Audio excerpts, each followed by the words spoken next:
Welcome to this very special BTS video where I show you guys how I shoot a keynote with Jeb. This keynote is kind of special because he's not only a keynote speaker, but he's also the host during the whole day. So we're starting at 8 o'clock and it's going to go until 6 p.m. But he has his slot in the middle where he's actually delivering the keynote. Now there's a lot of other things happening because this is Monday and we're just prepping. We're going to shoot interviews and training videos that are totally separate, but we usually do this on location because we have access to nice looking spaces. So I'm going to show you guys what I brought and how the hell did this fit into a 2014 Jetta, which is not normally a production vehicle, but it has everything. There's lights, there's support gear, there's C-stands, there is a production cart, all the light modifiers, aperture boxes, tripods, and Thinktank photo, production manager cases. So let me just start by building the cart. That's probably the most important one because that's the only way I could roll this whole thing into the ballrooms. The total weight is probably about 300 pounds of gear. I don't need everything today, but we have a separate shoot on Wednesday, so I had to have both. We're shooting an interview with Adobe, so I have keynote related stuff and I have just standard corporate looking interview related stuff here. And everything had to come with me because we're shooting in back-to-back days. So I'm gonna grab the Inovativ Voyager 36 out, which probably is the hardest thing to fit in this vehicle because you can only put it in the back seat.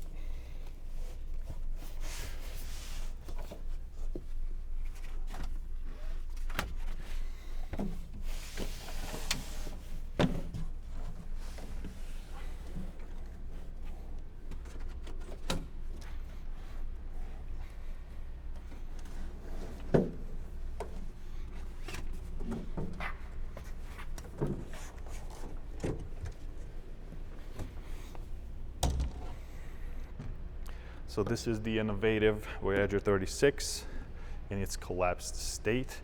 I do have the wheels separate in the bags that they came in.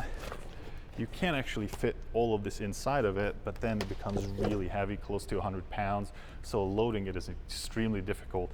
So I usually just keep it like this. There are other stuff inside like power strips and whatnot, but it's mostly just the cart with its legs and all the mounts. And I just have the legs put in separately.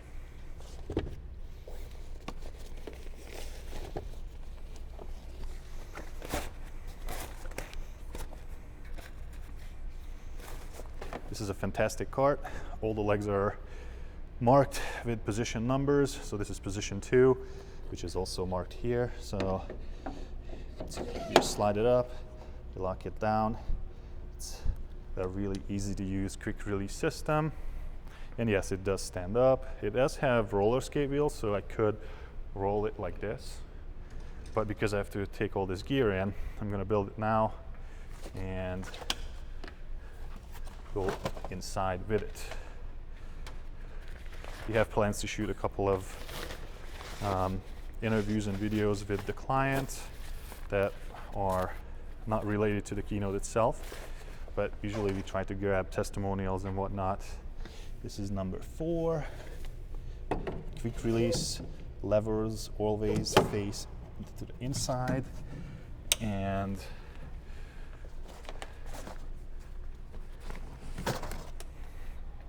just make sure you follow the numbering on the wheels. Only 2 wheels are turning, so okay, this is not the one I want to start with. I want to put on the bottom one first. That's this one.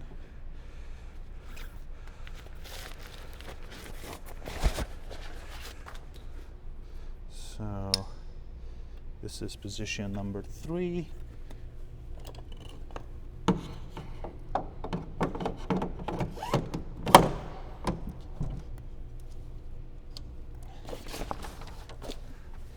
And we have position number 1.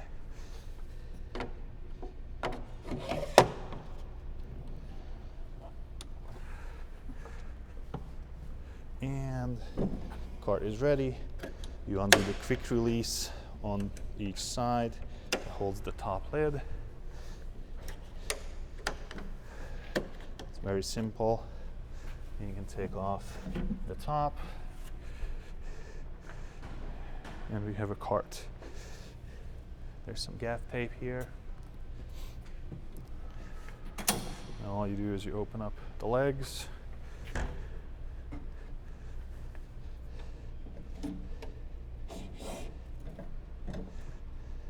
The legs on the other side. I do have a baby pin attachment. It needs to be adjusted a little bit. So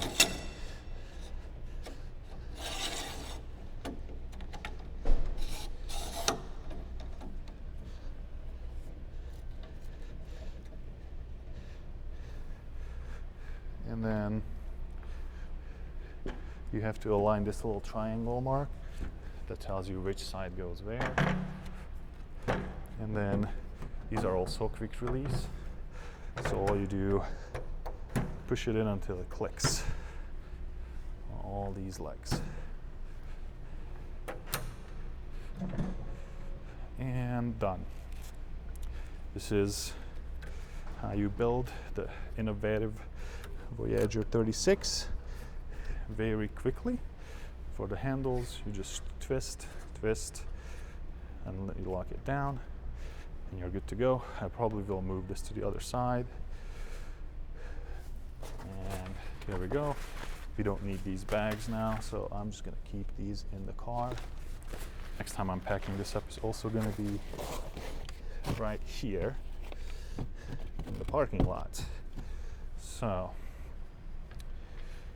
what I'm bringing is this milk crate that has lights and barn doors and power strips in it. This usually lives on the bottom, but I may want to load larger stuff there, so I'm not sure if I can keep that open. And let's grab some light modifiers. This is the Aperture Lantern 90, which is actually pretty big. So I'm gonna load that up. And we're gonna load up this is the Light Dome 2, not the mini, but the full-sized version. So I'll load that up too. I will load up light stands on this, so I have to keep one side kind of clean. Actually, I'm going to move this over to this end so it's not in the way of the handles.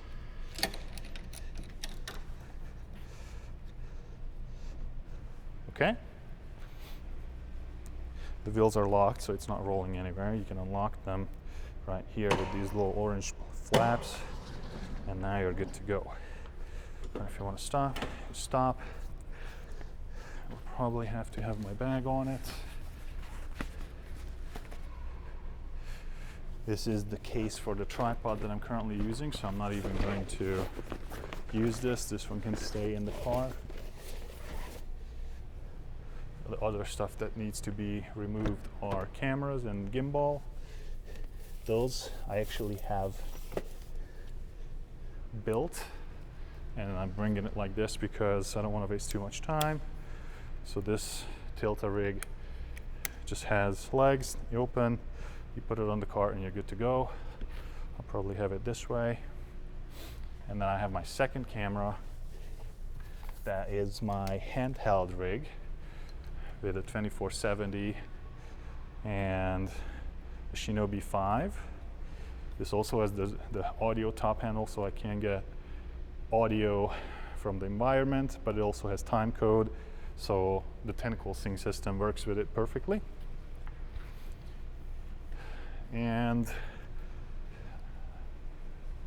I think this is all the loose stuff, except for the V-mount batteries. You can V-mount batteries for my rig because I want my camera and the monitor to last all the way through the keynote. That's what I'm shooting at, so that is actually powered with a V-mount, even though it's an A7SIII, but it does have a Ninja 5 on top and some other accessories. So the V-mount will make it last all day. There's nothing else that I need from the cart.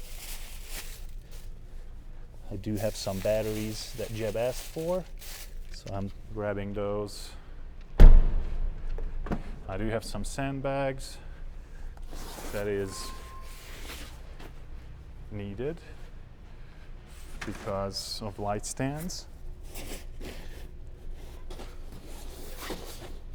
And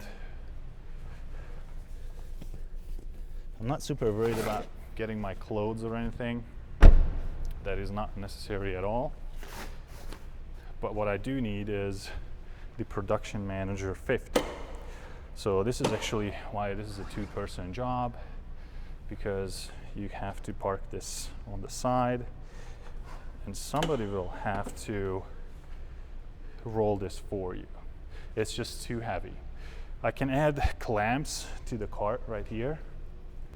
I can add clamps to the side of the cart and put light stands on it, which will come out from the other Production Manager. Actually, that's a C-stand manager. Those are also in the car. So the stand manager is right here that can hold a lot of C-stands and slider stands and everything you can think of. I currently have it set to 4 C-stands with turtle base and a bunch of arms and a boom pole from Kupo, so I can boom out a hair light. And I use the other stands. 3 of them will be used for lighting, and 1 is going to be for the boom arm microphone for backup audio if we're shooting one-person interviews where I do want to have a lav, which is our main audio, and we're trying to hide it, but just in case something goes wrong or if there's too much clothes movement rustle noises, I can just use the audio from the shotgun that's positioned really close to the subject over the boom arm. So let's grab the Production Manager 50. Now this case is also really heavy, but it has wheels and it's pretty easy to roll. So pretty much unloading the car is done. I can lock it down, and the only thing I'm going to do is take stuff out of here because I need the clamps for the car, and load up a couple light stands. This Production Manager 50 contains everything that you can think of: gimbal, lenses, the boom arms, audio recorders, power, my slate, all kinds of cables and chargers, batteries, the light tubes. There's 2 sets of tripods, a monopod in here. I have my T-marks that have Velcro on it, so I can put my talent where I want to. They're different colors, so they all know where to go. I also have all the filters for either running NDs if we're outside or black pro mist to get that little bit of a halo look. And everything else fits in here. So obviously, and this case is also really heavy. The stands that we're using are actually for drummers. So these arms are actually for drum sets, and they clamp onto tubes that are exactly the same size as those, and these are for adding drums to it. And they hold a lot because just you can imagine if a drummer hits it a lot, it has to stay in that same position. So it's a perfect little addition for this cart that does not cost a lot of money, because you can pull this off for like less than $60 total. And all you do is you clamp on it, you tighten it on the cart itself on the height that you want it. So this could be anywhere. There are actually marks on these poles, so if you want to just find one that fits, just position it to that mark, lock it down, and then undo the other lock, stand these up, and lock it down. I'm going to do the same thing on the other side of this cart, and now I can put light stands on it.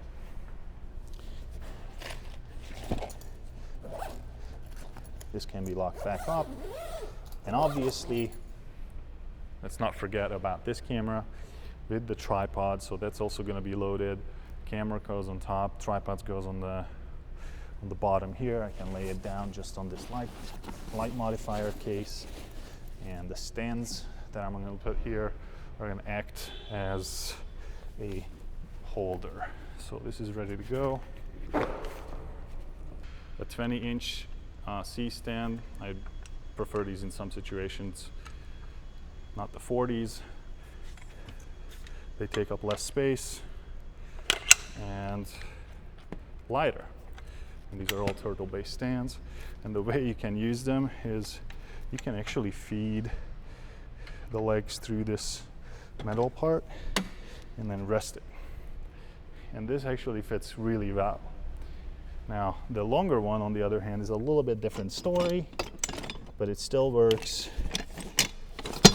And I'll probably grab one arm just in case I want to do a hair light and I need to mount it somehow. So we're going to add this to the part, and one more big stand.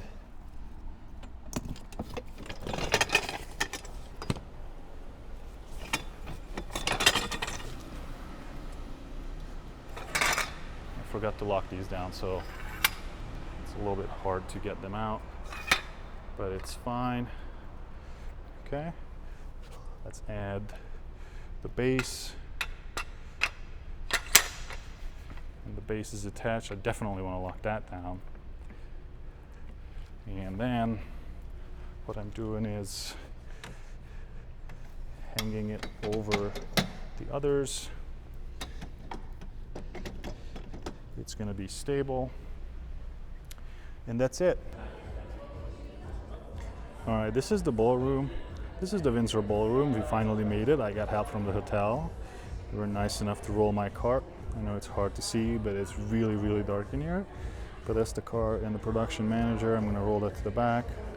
And that is the ballroom. So keynote's going to happen on the stage. It slides on both sides. There's quite a lot of desks or tables. I don't really like this particular setup in these situations simply because there are people who have their backs towards the stage. So it's kind of unlucky and they have to like move over and just face the stage. But I'm assuming there are going to be like breakouts or something, so they need this setup. And then we got, I guess, production team over there. There's one camera that I can see that's like back there. So there's one camera right there. So I'm assuming that's the stage cam. And then some spotlights. And there's a podium, which Jeb does not like, but it's fine. So I'm probably going to set up right next to the camera with a 70-200 that's like stationary and locked down. I'll have this camera for handheld wide shots, or probably switch to 135. And then I have another A7SIII with the 24mm that's strictly gimbal shots. They should be well practiced by that. Ready? Hey Jeb. Hey sir. How you doing? I need batteries. I have batteries. Good. In my pocket. Awesome. We're going to interview Claire. Okay. Well, I probably have better stuff though than that. You want me to run it like better? Yeah, we can do that as long as it's fast, as long as we don't have to. I mean, we use the same mics. I just put the box on them. She may not want to be on video, so we'll have to. Oh, well then. I was going to do like video from afar, like, you know. Well, I'm recording right now, so he can wave to the camera over there. Okay. I'm just recording behind the scenes. I was trying to get with the tech people to see what the flow is and how it works and what's going to happen. I see what the camera is over there, and like, but they're still practicing this game that you have to like host tomorrow. Oh, I know, and I need to give you questions.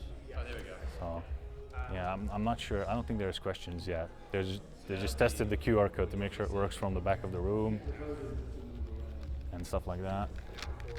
Yeah. Hummus and pita. Oh, we're good, thank you. Guacamole and stuff for you guys. Thank you. I need to give you questions. Yes. These are multiple choice, right? Was it like three answers, I think, or four? 3 or 4.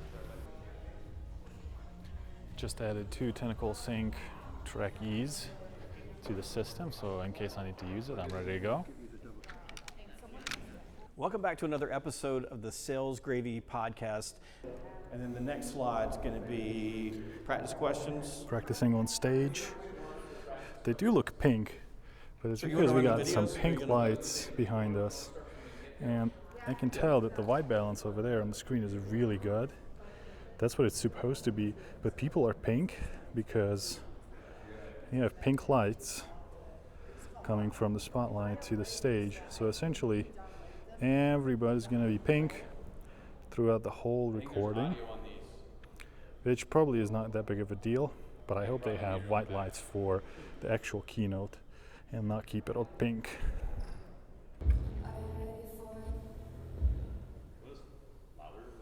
In the sales profession, there are bad salespeople.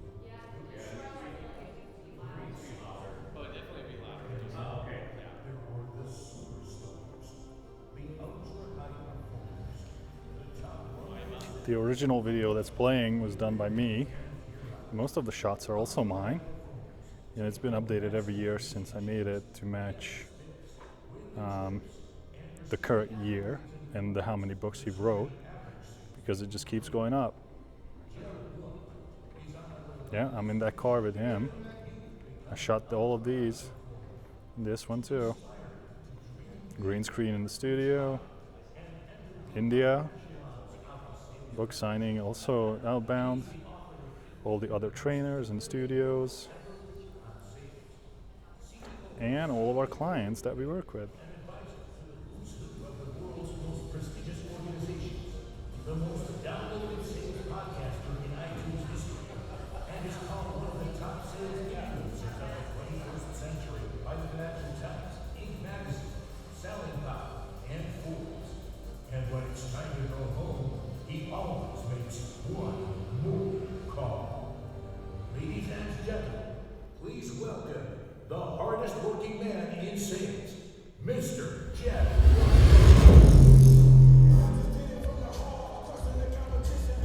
Yes? Well, he's going to be a little bit more enthusiastic tomorrow. I'm MCing Sugar CRM's SKO. So we did our very first outbound in this room in 2015. Did you really? And yeah, we had about, I don't know, 200 people show up for it, but we had the entire ballroom, and we had this whole wall was a stage. And then last year we did it in the Georgia World Congress Center, and in the what's that? The Murphy Ballroom now. Ballroom, which is massive. It's huge. Yeah. Yeah. So with pyrotechnics, but I run that conference, so I know what you're going through. Like I'm watching y'all, and I'm, yeah, seriously, we're redoing the run a show, and we run like Cirque du Soleil. So you never run. Everything is on time all the time. This is my makeshift video setup in this hotel lobby. This is the Intercontinental in Buckhead, Atlanta. And this hallway looked really nice with that like piano at the end. So I just put a camera right in the center with a 50 on it. We have one light that's a 100D with the Light Dome 2 on a C stand. And I have this handheld that I was shooting at 70 millimeters as a B angle. And when I had my talent standing right there, there was a light coming from those lights, which essentially made him a hair light. So we're shooting daylight, as you can see. This is at 100% with, I think, the two-stop diffusion for indoor shoots. This is perfect. It gives enough light to light the talent up really quickly. And as you can see, if you line up perfectly, you're just talking to that camera. And then the second camera kind of stands over there on the side and shoots like a 30-degree angle. This is what the shot looks like from the talent's angle. There's one camera that you just look directly into it. There's this light that is 100%, and there is a light behind me, that one, that is my hair light. So as you can see, I have a nice hair light around me, but I also have the talent totally lit properly. I actually didn't realize that because I'm taller than Jeb, in his spot where he is properly lit, my head's cut off. So I actually have to step back, but then I'm not super lit. You can still kind of see the hair light though. or you can look at it if I kind of do this, that I have some orange light on the top of my head, but I'm also properly lit from this light, and this shot just looks good. Everything's rolling. I'm gonna be hand holding this camera to do a B angle if needed. All right, so 3, 2, 1, action. There's an old saying that failing to plan is planning to fail. Made it to the hotel room with the Voyager cart. I came over and checked in with this, so I rolled it up. So this case is the Thinktank Photo Studio Manager 50 version 2. And it is a big case. It is 50 inches long, as you guessed from the name. And you can fit a lot of stuff in here. This case has everything for the gimbal. It has my audio kit, which is a Zoom F6. I have a Rode shotgun mic. There's a carbon fiber boom arm, some XLR cables that you can see in those pouches. And there's also all my lenses. So there's 1, 2, 3, 4, 5 lenses that I brought.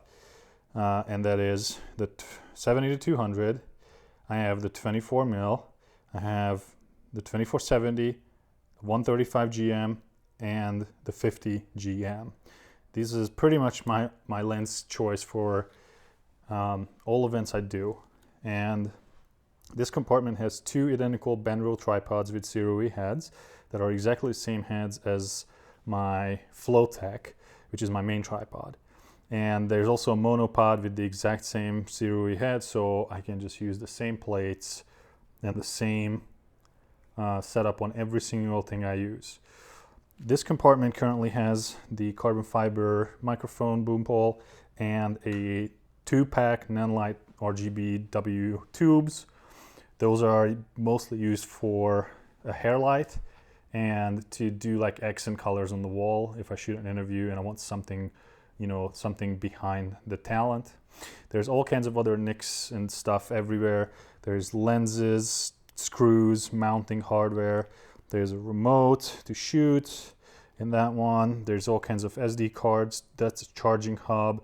And there's also audio gear for like monitoring, headphones and stuff like that. I got some T-marks for talents. There's chargers. And that's pretty much what's inside. This compartment right here is always like empty. This is just like the general, like throw everything or anything you want in here. So currently I just have some power strips, some monitor mounts, some iPad mounts, my Peak Design field pouch, which is going to be on me tomorrow on my belt. And that's the DD Slate. Welcome to Tuesday, everyone. I started this morning with capturing B-roll of the space when it was empty. As you can see, there's a couple people practicing. We have about 30 minutes before the kickoff, which Jeb is going to do because he is the host. And then a couple hours of just speakers before he gets on stage at about 11 o'clock. I have him mic'd up, I have myself mic'd up, and I have this camera running stage coverage, which is right next to the camera from the house. I still have the 24mm on the gimbal, which is what I shoot the B-roll with, and I'll switch that to the 135 handheld just to grab like audience, clapping, laughing, all that stuff. And I still have the 24-70 on my other B-roll camera, which usually goes for interviews. That's currently capturing Jeb, just sitting over there, working on his keynote, talking to the organizers to make sure everything's aligned, and we're gonna get started. We're almost ready to open the doors. It's currently about 8:46. There is not too many people out here. There's still at breakfast, but the general session is on my right. You can still see some people walking up, but registration is already done and we're ready to go. And Jeb opens at 9 o'clock. Once we get on stage, everything works, but it's like the getting ready.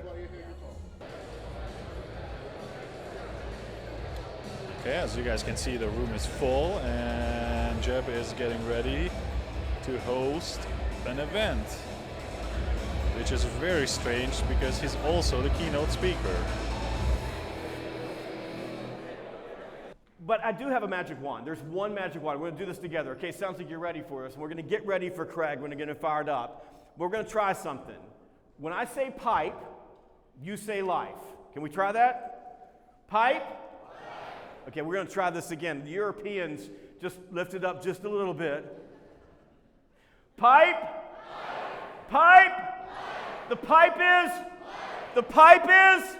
The pipe is life. The pipe is everything.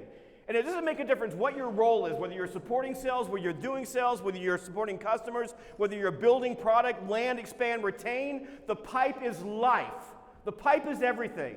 As we go through this day, remember that. Because when you have a healthy pipeline, anything is possible. The pipe is life.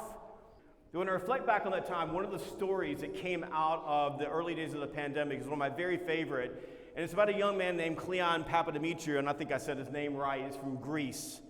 And some of you may have read about him early on, but Cleon was in Aberdeen, Scotland at the very beginning of the pandemic, and he was there all by himself because in the UK they had shut things down and they had basically sent most of the students home.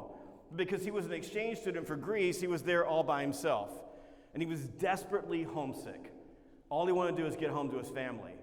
He was getting even more desperate because the rumor was that if he didn't get out of the UK, that he was going to be stuck there for the next year because everything was going to be quarantined. You can just remember all the panic in different countries at that time. Nobody knew what was going to happen. So he, sitting in his dorm room, concocted this plan, an audacious plan, to ride his bike all the way from Aberdeen to Greece. He packed up a little knapsack with a little tent. He got a can of sardines, a little thing of peanut butter, and Craig, that's Vegemite for Americans. And he got a loaf of bread, a couple of bottles of water, and he headed south on his bicycle. About 6 hours into his trip, he's sitting on the side of the road, bicycle laying in the grass, almost in tears. He's looking at the enormity of this trip, and he's overwhelmed. He doesn't believe that he can make it, and his head starts playing tricks on him. Starts telling him that he maybe need to go back to Aberdeen. He's got a nice, comfortable bed in the dorm room. They got food there. He can talk to his family on Zoom. And he's just basically having that moment of truth with himself. Do I keep moving forward or do I go backward? And fortunately for Cleon, a good Samaritan, a person passing by, saw him sitting there in distress and got out of their car and spent a few minutes with him talking to him and learned his story and encouraged him to keep going. And this time, Cleon got back on the bicycle, but instead of thinking about the entire trip, going from Aberdeen, Scotland, all the way to Greece, he just started focusing on one thing, one rotation of the pedals at a time. He started thinking about what he could do in that moment right now. He started focusing his mind on what was possible, not what was impossible. And the beautiful thing about this story is that 5 countries later, after 48 days and crossing 2,000 miles, Cleon makes it home to Greece. I'm back at the hotel. The keynote and the full day just wrapped up, and I got the footage from the production team, which is always a huge plus because I can get their audio, and that's usually better than running my own lab, which I still did. So I have a copy of Jeff Baring 1 Lav from me, and then have the room mic, which is also a Lav, but it goes through their board that plays on the speakers. So in certain situations that might actually work better, but we'll see. I also recorded it on my camera because I'm recording 4K, and their system was only running in 1080, so that may actually look better, but I got the footage so I can timecode sync it to make sure everything's fine, and I may use their audio with my footage and then, put my B-roll on it. Everything was shot with timecode, so Tentacle syncs are, a must for any of these shoots. So all the shots that I got throughout the keynote will be exactly matched. So I can essentially switch from camera A to camera B seamlessly, and it's gonna be lip synced and everything. It's gonna be awesome. So I hope you guys enjoyed this behind the scenes video, and see you guys in the next one.